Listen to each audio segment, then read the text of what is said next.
여러분 안녕하십니까? 경제학 심화 이번 시간에는 파트 6 생산 요소 시장과 소득 분배에 대해서 같이 공부해 보도록 하겠습니다. 자, 이쪽 파트는요, 여러분들이 좀 많이 힘들어 하시는데 기본적으로요, 거기 보시면 요거를 기억하시면 좋겠습니다. MRP 노동이라고 치면 얘랑 MFCL 이걸 잘 기억해 주세요. 제가 뭐 기본적인 내용을 쉽게 말씀드렸으니까 요게 뭐의 약자예요? MRP, MR 곱하기 MPL이죠. MFC는 역시 마찬가지로 MC 곱하기 MPL 이렇게 됩니다. 그래서 이게 바로 여기에서 기업은 최적 고용량을 결정하게 됩니다. 노동량을 결정하게 된다는 거 잘 좀 체크하시면 될 것 같고요. 이 노동시장도요, 생산 요소 시장이 파생 수요 성격을 지니고 있잖아요. 그래서 그걸 중심으로 잘 봐주시면 될 것 같습니다. 489페이지 가보시면 적정 요소 고용 조건이 나와 있는데 그걸 중심으로 잘 봐주시면 되겠고요. 요 용어, 책에는 되게 복잡하게 설명이 많이 있어. 그래서 이쪽 파트를 되게 힘들어 하시는데 여기에만 초점 맞춰서 다시 보시면 좋겠어요. 정리해 볼까요? M이 양쪽에 들어간다니까 MR 곱하기 MPL 이렇게 돼 있고요. 얘는 MC 들어가 있잖아. 곱하기 MPL 이렇게 되는 거예요. 결국 요게 같다라고 하면 양쪽에 MPL을 빼버리면 MR 이꼴 MC가 된다는 거 확인할 수 있겠죠. 자, 그 정도 정리만 해주시면 될 것 같고요. 이게 노동에 대한 수요를 결정하는 겁니다. 그래서 노동에 대한 수요 측면과 관련한 얘기가 되겠고, 그 다음 하나의 다른 꼭지가 노동의 공급과 관련된 얘기가 되겠죠. 그래서 요거는 요 식만 잘 보신 다음에 기출문제를 좀 풀어보시면 되겠고, 자, 생산요소 공급과 관련한 499페이지 밑에 참고는 보지 마세요. 보지 마시고 바로 들어가시면 좋을 것 같습니다. 자, 그래서 우리가 500페이지에 나와 있는 노동의 최적 공급은 어떻게 됩니까? 하면요, 이거죠. 거기 밑에 박스 보시면 MRS야. MRS가 뭐야? 여가에 대한 얼마나 선호하는가 그걸 나타냅니다. 그래서 뭐 여가, 소득, 얘랑 W 얘가 바로 한계 비용입니다. 여가에 따른 비용이다 라고 생각하시면 되겠죠. 자, 그래서 내가 여가를 1시간 즐기게 되면 이만큼 여기 나와 있는 임금을 포기해야 되지 않겠습니까? 그래서 여가에 따른 코스트 의미야.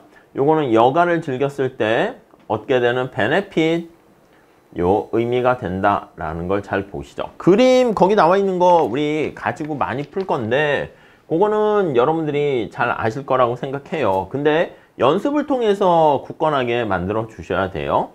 자, 수평축에 나와 있는 게 여가고요. 수직축에 소득이 이렇게 있으면 무차별 곡선이 이런 식으로 있게 되는 것이고, 여기가 바로 효용 극대화 선택점이다 라고 보시면 되겠습니다. 자, 그때 501페이지 보시면 나와 있듯이 여기에서 임금률이 올라갑니다. 그럼 이 기울기가 커지게 되는 것이죠. 즉, 요 기울기가 바로 W가 된단 말이야. 근데 얘가 노란 색깔로 W1으로 올라가게 되면 그때 효용 극대화되는 선택점이 어떻게 되는가? 보통은 여가를 줄이게 되는 거죠. 그래서 F점 이렇게 선택하게 되면 그랬을 때 우상향하는 노동 공급 곡선을 도출하게 됩니다. 오케이?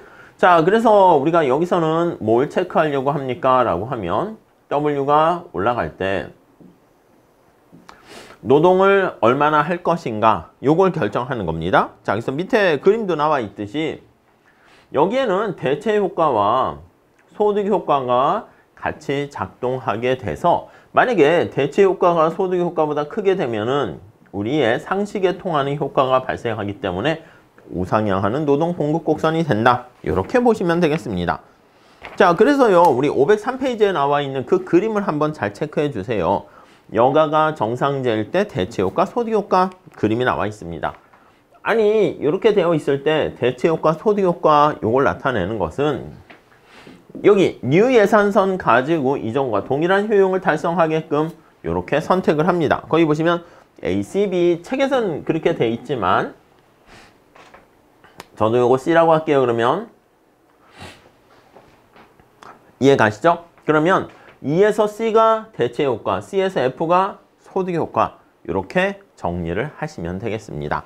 자, 그래서 거기 밑에 나와 있는 것처럼 대체 효과, 소득 효과 이렇게 되는데 임금률이 올라가면 자, 동그라미 2번 볼까요? 임금이 상승함에 따라서 소비자 균형점이 A에서 B로 이동하는 거. 그게 총효과, 가교효과가 되겠죠. 자, 가교효과를 대체효과, 소득효과로 분리해내기 위해서 이거는 저 앞에 소비자 선택 이론 그거와 관련된 거예요. 자, 여기서부터 이렇게 가게 되는 게 요게 대체효과, 상대가격 변화니까 이렇게 가는 게 소득효과 이렇게 쪼갤 수가 있습니다. 자, 우리 5번에 밑줄 칠까요? 임금률 상승으로 인해서 요 대체효과는 뭐야? 여가의 상대 가격이 상승하는 거지. 그래서 여가의 가격이 상승합니다. 아니, 여가의 가격이 상승하게 되면은 비싸진 여가에 대한 소비를 줄이면 돼요. 여가를 줄이고 노동을 증가시킵니다. 이게 대체효과. 오케이, 거기 나와 있습니다. 여가 소비 감소, 그리고 노동 공급 증가. 자, 그 다음 소득 효과는요. 임금이 상승하게 되면서 실제 소득이 증가합니다. 실제 소득은 요 예산선 영역이 커지는 거 아니겠습니까? 그래서 임금의 상승으로 실제 소득이 증가하게 되고 자, 실제 소득이 증가하면 이렇게 여가가 증가하게 되는 것을 알 수가 있습니다. 오케이. 자, 그러면 노동 공급은 감소하게 되겠죠. 자, 그러면 여가에 초점을 맞춰서 볼게. 임금이 올라갔을 때 대체 효과는 여가를 줄이고 소득 효과는 여가를 늘려. 노동 공급에 초점 맞추면 상식에 통하는 효과가 대체 효과입니다. 자, 그래서 임금이 올라가게 되면 노동 공급이 증가하고 소득 효과에 의해서는 노동 공급이 감소하게 돼서요. 대체 효과가 소득 효과보다 커지게 되면은 그러면 노동 공급이 증가한다. 이렇게 보시면 될 것 같습니다. 6번 볼게요. 여가가 정상될 때 노동 공급의 증감 여부는 대체 효과랑 소득 효과의 상대적 크기에 의해서 결정이 된다라는 것을 알 수가 있습니다. 자, 그렇게 정리를 해 주시고요. 자, 그 다음에 심층 연구에서 504페이지 보시면 나와 있는데 이거 반대로 얘기를 하는 거예요. 어렵지 않습니다. 예, 그건 우리 많이 할 건데 요거 예시라고 할게요. 예시. 자, 1번에 볼게요. 근로소득세와 노동공급이야. 근로소득세를 부과하는 거야. 비례적인 근로소득세가 부과하게 되면 정부가 근로에 따른 소득을 부과하는 거와 소득세를 부과하는 거와 소득세는 내가 임금을 이렇게 받게 되는데 여기에서 빼기 이런 식으로 임금이 줄어들어요. T, W, 제로 이렇게 돼요. 1-T에 W, 제로 이렇게 되는 것을 알 수가 있고요. 자, 그래서 거기 보시면 근로소득세가 부과되었을 때 임금률이 하락하게 됩니다. 그럼 여가의 상대 가격이 어떻게 돼? 싸지게 되는 것이죠. 자, 그럼 저거 반대야. 여기다 한번 체크해 볼게요. 이렇게 있었는데 여기에서 이렇게 되는 것을 알 수가 있습니다. 오케이. 자, 그래서 이렇게 변하는 거지. 여기는 소득, 여기는 여가. 이거 반대야, 이거 반대. 이해 가시겠죠? 그러니까 이걸 따로 해서 케이스 바이 케이스로 하지 마시고 요걸 머릿속에 잘 기억하시고 바로바로 나올 수 있게 해주세요. 그 다음에 이렇게 근로소득세 부과는 이렇게 임금률이 하락하게 되면 임금률이 내려간 걸로 해서 대체효과, 소득효과 그렇게 보시면 돼요. 거기도 그대로 나와 있죠. 그리고 여기 나와 있는 소득이 증가할 때 여가가 증가했잖아. 이게 이제 정상제인 경우 이렇게 되는 것이고 열등제인 경우는 소득이 증가할 때 여가가 감소하겠죠. 오케이? 자, 그래서 거기 5번에 정상제인 경우 나와 있고요. 밑에 또 다른 얘기가 있는 것처럼 보이는데 그게 아니라 이거랑 똑같습니다. 그래서 우리가 상식이 이기는 대체 효과가 소득 효과보다 큰 경우에는 임금이 올라가면 노동 공급이 증가하고 대체 효과보다 소득 효과가 크면 노동 공급은 감소하고 이렇게 되는 것을 알 수가 있겠죠. 네, 그 정도. 그러니까 만약에 여가가 정상제가 아니라 열등제면 어떻게 됩니까? 맨 마지막 줄 밑줄 치시면 그거는 이제 문제를 위해서 살짝 보는 건데 소득이 증가할 때 여가 감소한다고. 그러면 대체 효과, 소득 효과가 같기 때문에 후방 굴절하는 상황이 절대 발생하지 않는다. 이렇게 보시면 되겠습니다. 자, 그래서 요거 하나 체크하시고 그 다음 또 하나는 우리의 궁극적인 목적이 노동 공급 곡선을 우리가 도출하는 거 아니겠습니까? 그래서 이렇게 돼서 후방 굴절하는 노동 공급 곡선을 이렇게 설명하게 되고요. 이렇게 되는 경우가 이제 대체 효과가 소득 효과보다 크다라는 것을 알 수가 있고요. 이렇게 되는 경우는 대체 효과보다 소득 효과가 크다. 이렇게 볼 수가 있습니다. 오케이? 이해 가시죠? 자, 근데 505페이지가 보시면 여가와 소득이 완전 보완제일 때 여러분 또 하나의 사례는 뭐가 있냐면 자, 효용함수가 이렇게 있는 거야. 완전 보완제 같이 둘 중에 작은 거에 의해서 결정이 되는 뭐 여가와 소득 이렇게 있다라고 합시다. 자, 그럼 여기서의 특징은 뭐가 되는 거냐면 둘 중에 작은 거에 의해서 영향을 받는데 이때는 대체 효과가 어떻게 돼요? 없어요. 대체 효과가 빵인 경우 이렇게 됩니다. 아니, 대체 효과가 없기 때문에 여기서 이 대체 효과가 없고 소득 효과만 존재하게 되는 거죠. 그럼 여러분 생각해봐. 임금이 올라가면 소득 효과만 있으면 노동 공급은 감소한다. 이런 결과를 초래하겠죠. 여기다 그릴까? 똑같이 보시면 되겠습니다. 거기 보시면 노동 공급 곡선 관련해서 효용 함수 무차별 곡선이 L자 형태가 되고 이런 식으로 L자 형태가 됩니다. 그래서 대체 효과가 없기 때문에 이 경우도 마찬가지지. 이 예산선을 가지고 우리가 분해를 한다. 그러면 이런 식으로 분해해서 표현할 수 있을 겁니다. 4번 밑줄 치시죠. 그러면 노동 공급 곡선이 우하향, 좌상향이 될 수밖에 없어. 4번 보시면 무차별 곡선이 L자가 되니까 임금이 상승해도요. 대체 효과는 아예 없고 소득 효과만 존재하기 때문에 얘가 없고 요거만 존재하기 때문에 그렇다. 이렇게 보시면 되겠습니다. 어렵지 않습니다. 그리고 요거 계산 문제로도 자주 출제되니까 잘 알아두시는데 안 좋은 방법 중에 하나가 이거 그냥 암기하는 거야. 정상제일 때, 열등제일 때 이 표를 암기하시면 안 돼요. 요즘 시험에서는 제대로 알고 있는가? 그거를 체크하기 때문에 지금 말씀드린 것처럼 대체 효과가 뭐지? 저 앞에 소비자 선택 인원에서 봤던 그 대체 효과를 다시 복습하시면서 조금만 연습하시면 쉽게 커버가 가능하니까 정리 좀 해주시죠.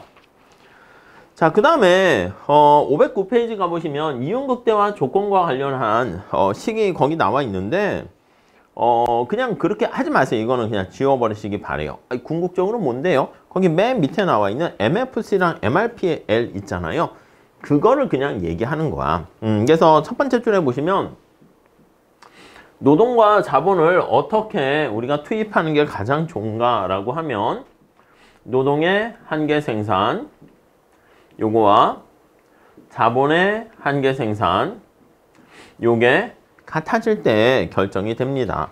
자, 그랬을 때 거기 나와 있는 것처럼 노동의 가격, 자본의 가격을 MFCL, MFCK 이렇게 표현을 했어요. 이걸 변형을 시키는 거야. 그래서 변형해서 나타낸 최적 결론 그냥 이것만 알아두시죠. 과정은 몰라도 됩니까? 예, 몰라도 돼요. 중간에 과정이 중요하다면 이건 아닙니다. 여기서 결국은 MRPL 얘는 MFCL 이렇게요. 이렇게 값을 똑같이 얻어낼 수 있다. 예, 그것만 그냥 보시면 충분하겠습니다. 자, 그 다음 불안정 경쟁 요소 시장에서는요. 수요 독점 시장을 잘 보셔야 되는데 여러분 완전 경쟁과 달리 요거에 대한 얘기를 조금 더 하려고 합니다. 여기 MR 곱하기 MPL이라고 그랬습니다. 얘는 MR 곱하기 MPL 이렇게 되는 거죠. 오케이? 아니 근데 완전 경쟁 시장에서는 요 MR이 P랑 같습니다. 그래서 P 곱하기 MPL 이게 바로 이제 VMPL 이렇게 되죠. 여러분 잘 보세요. 용어 자체가 복잡한 게 아니라 V가 밸류잖아. 밸류. P가 가격 가치 아니겠습니까? P 곱하기 MPL이야. 근데 여기 보시면 이렇게 MPL이 양쪽에 이렇게 들어가 있잖아요. 이렇게. 그러니까 우리가 보는 것처럼 MR과 P를 살펴봤을 때 P가 MR보다 크지. 그러니까 완전 경쟁 시장에서는 P가 MR하고 같아요. 자, 정리하면 완경 시장에서는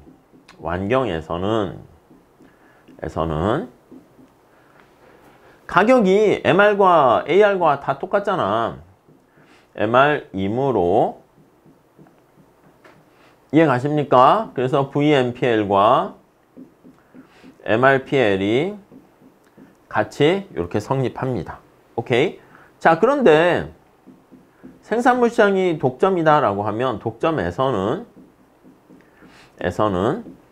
P가 MR보다 더 커요. 2무로. 자, P 곱하기 MPL에 해당하는 게 VMPL이잖아요. 이 VMPL이 여기 나와 있는 MRPL보다 커진다. 이렇게 되는 걸 알 수가 있습니다. 이해 가시죠? 자, 그래서 우리가 요거 MRP랑 VMP 그거 잘 보시고요. 우리가 이제 또 하나의 꼭지는 이쪽이잖아.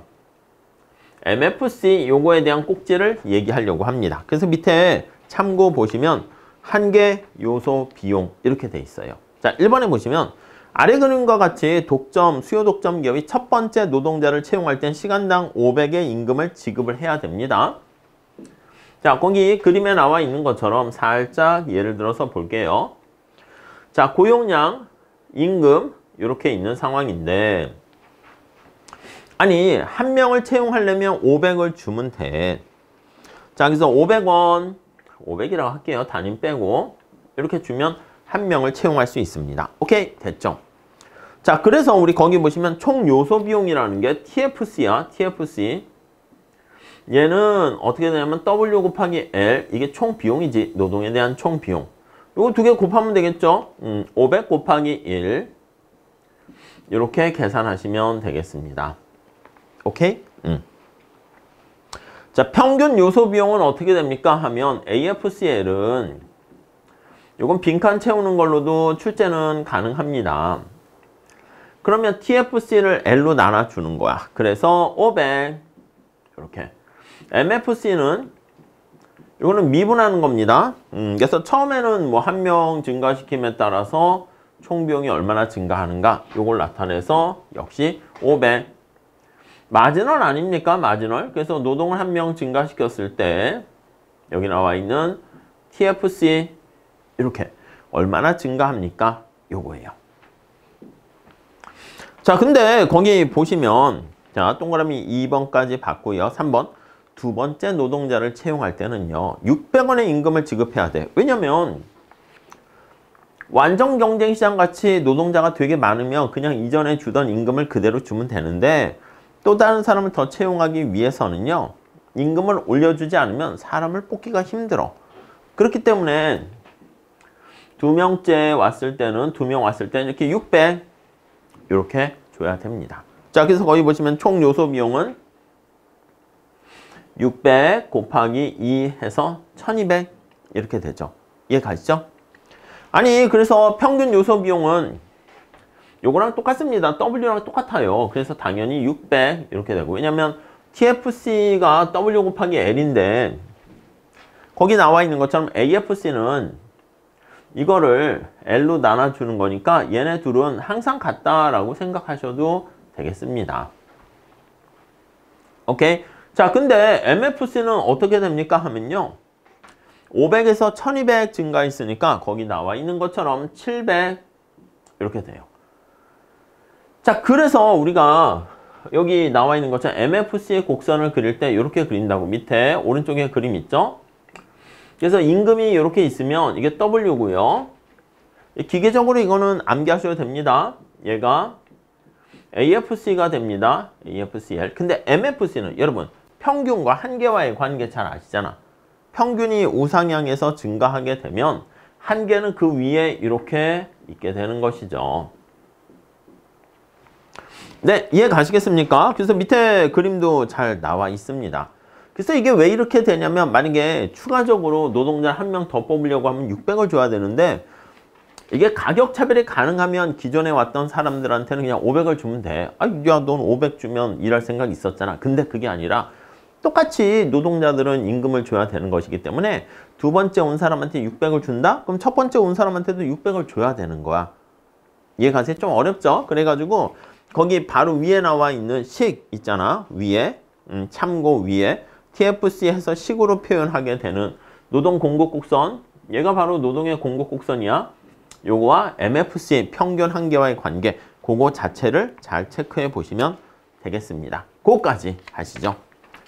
그 다음에 이제 수요 독점 하에서 최저임금을 설정했을 때 어떻게 되는가, 요거 정도는 살짝 보시긴 해야 되는데, 그 뒤에 우리 책에서는 막 공급 독점 있고요, 뭐 쌍방 독점 있고요.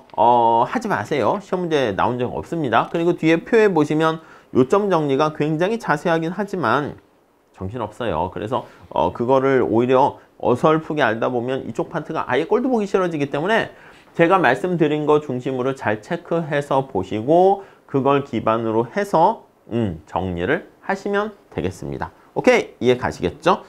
자, 그 다음 이제 소득분배 이론 관련해서는요, 주로 이제 경제적 지대와 이전 수입, 그걸 중심으로 살짝 보시면 충분할 것 같고요.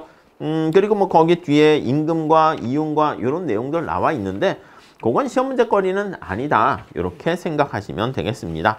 자, 그 다음 이제 거기 보시면 소득분배와 관련해서 계층별 소득분배, 예, 그걸 좀 보셔야 되는데, 가끔 이제 계층별 소득 분배할 때요, 애킨슨 지수 가지고 얘기합니다. 소득 분배할 때 기능별 소득 분배가 있고 계층별 소득 분배가 있습니다. 자, 그래서 이 계층별 소득 분배 이걸 나타낼 때 뭐 10분위 분배율, 5분위 분배율, 뭐 로렌츠 곡선, 지니 계수 이런 내용이 있고요. 그다음 거기 보시면 애킨슨 지수 요걸 하나 보셔야 돼. 1 마이너스 여기 이제 평균 소득이고요. 균등 분배, 대등 소득 이렇게 써보도록 하겠습니다. 자, 그래서 이게 평균 소득이야. 평균 소득. 요거 계산하는 거는 가끔 출제가 되더라고요. 그리고 평균 소득이고 요게 균등 분배, 대등 소득 이렇게 있어요. 그래서 균등 분배, 대등 소득 이렇게 있습니다. 자, 그럼 이 균등분배 대등소득을 어떻게 구하고 개념이 뭔가 그걸 좀 보셔야 되는데 우선 1번 봅시다. 자, 개인 A의 소득이 2,000원이고 B의 소득이 0원이라 합시다. 그럼 평균 소득은 어떻게 돼? 지금 현재 상태가 A점이라 할게. 첫 번째 사람의 소득이 2,000원이고 두 번째 사람의 소득이 0이야. 이렇게. 그래서 요게 A의 소득, B의 소득 이렇게 돼 있다라고 할게요. 자, 이때 사회후생을 SIC, 사회적 무차별 곡선 이렇게 돼 있습니다. 자, 근데 개인 A와 B의 소득이 모두 100원인 경우에도 사회후생이 똑같다라고 하면은, 아니 이거 말고요, 둘이 100원씩 이렇게 논아 갖는 경우에도 효용이 똑같다라고 할게. 자, 그러면 여기 나와 있는 것처럼 요때가 A의 효용인데 요때가 E의 효용이고요. 그랬을 때 얘와 얘가 효용 수준이 같다 이렇게 돼 있다라고 할게요. 그러면 균등분배 대등소득이라는 것은 요거와 A와 동일한 효용을 누리게 되는데 A의 효용 수준과 동일한 효용을 누리는데 똑같이 논아 가졌을 때 얼마냐? 그걸 나타내요. 자, 다시. 자, 여기다 한번 살짝 써보도록 하겠습니다. 자, 그래서 지금 현재 분배 상태인 현재 A와 동일한 효용을 누립니다. 효용을 달성하는 균등하게 분배가 되는, 분배했을 때 소득, 이걸 균등분배 대등소득이야. 지금 이게 불균등하잖아. 근데 이때 누리는 사회적인 후생이 있겠죠. 그 후생과 동일한 효용을 달성하기 위해서 똑같이 논아 가지면 얼마면 되겠어? 100원, 100원, 200원이면 되겠죠. 이해가시죠? 자, 그래서 이제 평균 소득을 만약에 이걸로 한다 그러면 여기 상황에서 요 A와 관련된 요 상황이 현재 상태니까 평균 소득은 두 사람이고 2,000 더하기 빵 이렇게 하면 1,000 이렇게 될 거예요. 균등분배 대등소득은 여기 나와 있는 것처럼 100 이렇게 되니까 애킨슨 지수는 1-1000, 100 이렇게 돼서 0.9 이렇게 되는 거 알 수가 있습니다. 자, 여기서 3번 볼게요. Y이라는 것은 평균 소득의 한 10%만 있어도 동일한 효용 수준을 달성할 수 있다는 것입니다. 자, 그래서 소득 분배의 불균등이 매우 큰 경우 사회후생의 감소를 초래하고 있다라는 것을 알 수가 있겠죠. 자, 그 다음에 밑에 케이스 2도 똑같습니다. 거기 나와 있는 것처럼 1500, 500 이렇게 되어 있어요. 그래서 요거보다는 좀 낫지. 그래서 요 B라고 할게요. B. B라는 분배 상태가 1500, 500 이렇게 있어요. 여러분, 그러면 지금 우리 상황에서는 A와 B를 같이 이렇게 얘기를 하는 거야. A도 평균 소득이 1000, B도 평균 소득이 1000 이렇게 있는데 균등 분배 대등 소득이 만약에 요게 200이라고 한다면 그래서 거기 그냥 예를 든 거야. 실제 시험에서는 사회후생 함수를 줄 가능성이 있습니다. 그러면 애킨슨 지수는 0.2 이렇게 되는 거 알 수가 있습니다. 오케이, 그 정도 봐주시고요. 자, 그 다음에 이제 다음 페이지에 뭐 빈곤선 나와 있는데 하지 마시고 그리고 그 다음 페이지에 가보시면 539페이지에 뭐 꾸준할지 U자가설 이런 거 하는 거 아닙니다. 대신 이제 소득 재분배를 위한 수단에서 부의소득세제 그거만 살짝 한번 체크를 할게요. 자, 거기 한번 보시면 자, 소득을 재분배하는 수단이 여러 가지가 있지 않겠습니까? 그래서 가난한 사람을 직접 도와줄 수도 있고요. 부유한 사람한테 우리가 누진세를 적용해서 높은 세금을 내도록 하는 겁니다. 그래서 이제 거기 보시면 첫 번째는 누진세가 있습니다. 누진세제. 자, 1번에 볼까요? 소득이 증가할수록 점점 높은 세율로 과세하는 누진세제는 고소득층과 저소득층 간의 소득 격차를 줄일 수 있는 그러한 특성이 있어요. 자, 그런데 이거는 저소득층을 직접 지원하는 건 아닙니다. 저소득층에게 직접 지원하는 것은 없지만 이해 가시죠? 저소득층을 직접 지원하는 그런 것들은 없지만 거기 나와 있는 것처럼 고소득층에게 높은 세금을 부과합니다. 고소득층에 세율이 높아서 소득 격차를 줄이게 됩니다. 격차를 축소하게 만든다. 이렇게 보시면 되겠습니다. 오케이. 자, 그런데 그거 말고 부의소득세제가 있어요. 이건 뭐 재정학 쪽에서 이제 많이 하는 거긴 한데 자, 뭐 어려운 얘기는 아닙니다. 여러분 잘 보세요. 소득세입니다. 소득세. 부라는 게 부자한테 부과하나? 그게 아니야. 이게 네거티브의 뜻이야. 네거티브가 뭐야? 마이너스 아니겠습니까? 그래서 음의 소득세다. 이렇게 보시면 되겠습니다. 도대체 뭔데? 네. 거기 나와 있는 것처럼 네거티브 인컴 텍스는 일정 소득 이상의 소득자에 대해서는 정상적으로 누진세를 부과하는데 일정 소득 미만의 사람에게 대해서는 마이너스 텍스를 적용하는 거야. 자, 우리 다음 페이지 그림을 보시면 조금 더 정확하게 알 수가 있어요. 이쪽이 소득이야, 소득. 근데 소득 중에서 뭐 일정한, 예를 들면 100만 원이라 할게. 여기 텍스야. 여기가 텍스가 빵이고 위로 가면 이제 텍스가 플러스 이렇게 되는 거겠죠? 자, 근데 그림 자체가 이렇게 생긴 거야. 이렇게 생긴 겁니다. 그래서 거의 식 살짝 있어. 텍스 구조가 마이너스 알파 플러스 스몰 t의 y 이렇게. 만약에 소득이 아예 없잖아? 없으면 마이너스 알파만큼 보조금을 받게 되는 거야. 그래서 여기 그림에 나와 있는 이거 주어진 소득에 대해서 마이너스 텍스를 부과하게 된다. 이게 바로 양의 보조금을 받게 된다.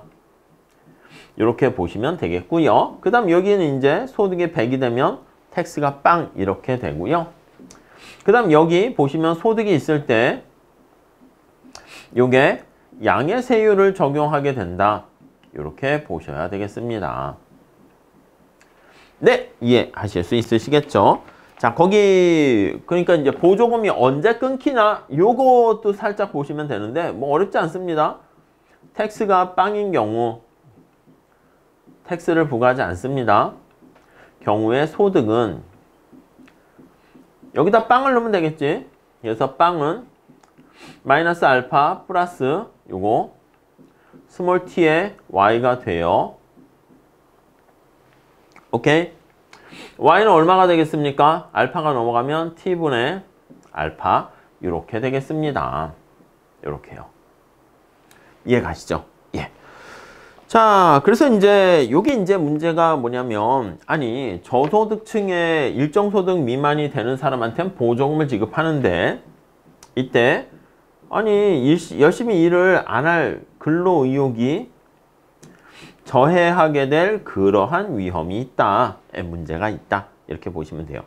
그럼 누진성은 됩니까? 예, 누진적이야 이게. 왜냐면 평균 세율이 증가하기 때문에 누진적이다. 이렇게 얘기를 합니다. 그래서 누진성이 뭡니까? 그러면 소득이 증가할 때 그냥 단순하게 세율이 증가한다 이렇게 하지 않고요. 평균 세율이 증가한다. 이렇게 얘기하는데 평균 세율은 원점에서 기울기잖아. 자, 그래서 요건 살짝 넘어가셔도 됩니다. 이런 게 있다 정도만 보셔도 돼. 평균 세율은 원점에서 기울기인데 점차 어떻게 돼? 커지네. 그래서 이게 누진적이다. 그래서 이걸 선형, 직선이면서 누진적이다 해가지고요. 요거를 이름을 선형 누진세 이렇게 이름을 붙입니다. 오케이. 네, 요 정도 체크하시면 되겠습니다. 자, 그 다음 이제 거기 보시면 사회보장제도와 최저임금제 등등등 그런 방법을 통해서 소득 재분배 수단으로 사용하고요.